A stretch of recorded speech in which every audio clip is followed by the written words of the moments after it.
Tadi kita sudah bahas tentang hukum orang yang meruqyah dan kita katakan hukumnya adalah sunnah.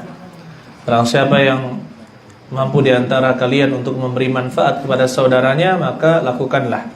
Misalkan kita melihat ada seorang yang diganggu oleh jin, misalkan, atau kita mendengar dia mendapatkan gangguan dari jin.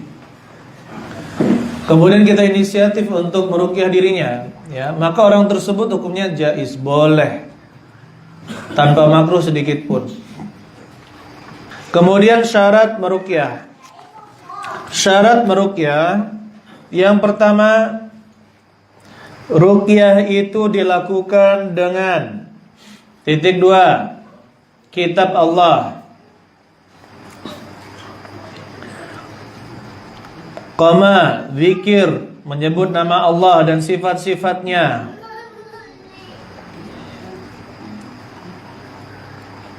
Kemudian dengan doa-doa yang diriwayatkan dari Nabi Sallallahu Alaihi Wasallam.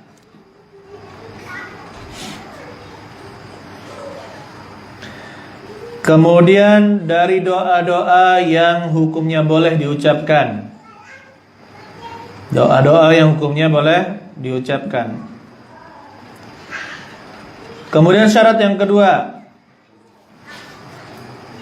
ruqyah itu dengan bahasa Arab atau bahasa selain Arab yang dipahami maknanya. Kalau ada dia mengucapkan bahasa yang tidak dipahami maknanya, maka itu tidak diperbolehkan.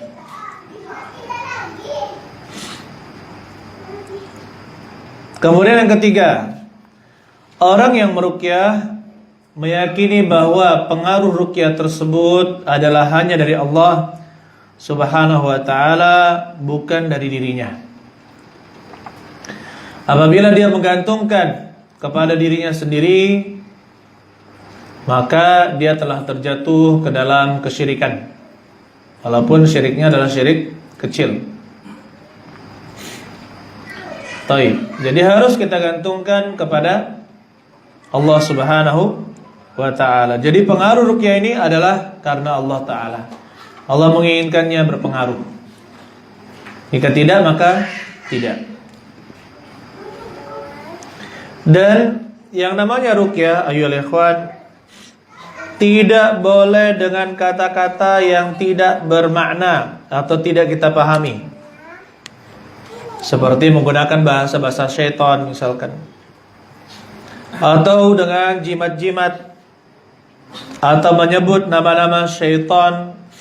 Maka ini disepakati oleh para ulama akan keharamannya.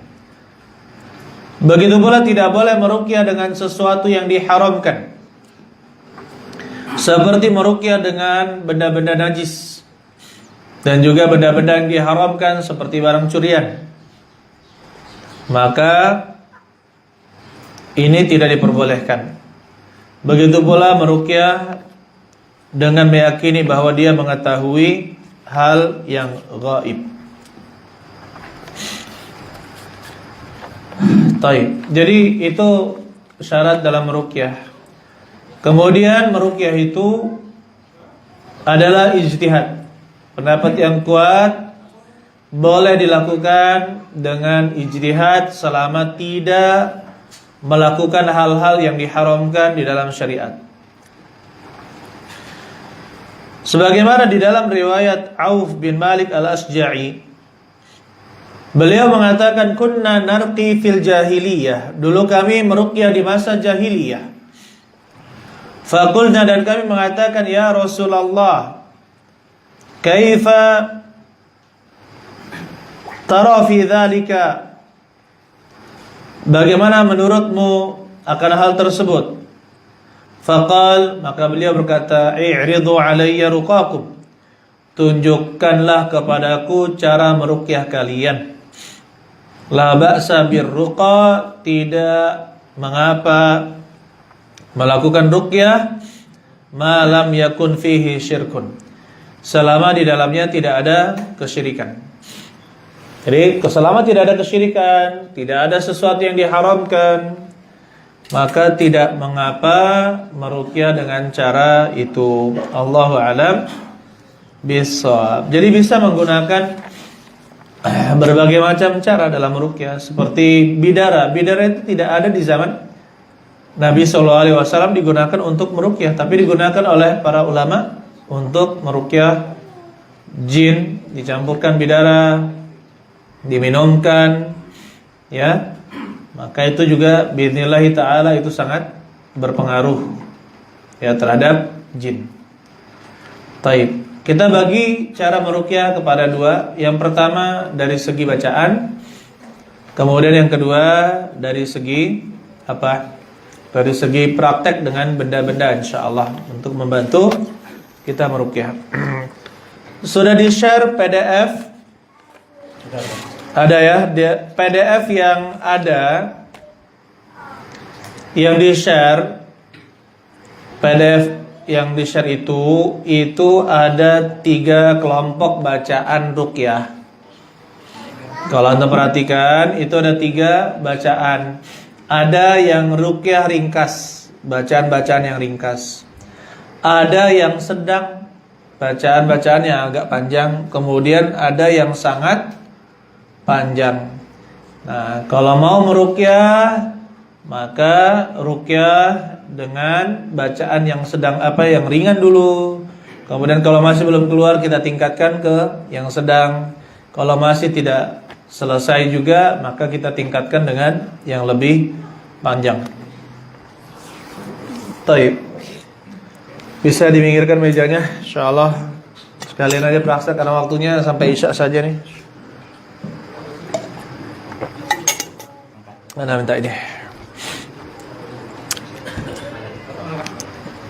Oke. Di sini, Pak.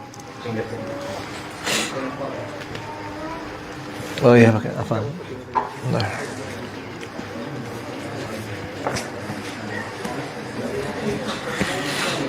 Tes. Jelas.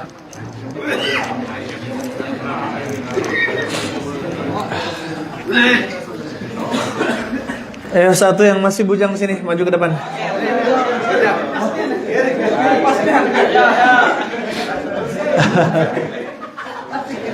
Ayo sini siapa? Ayo sini. Pak Antum ya?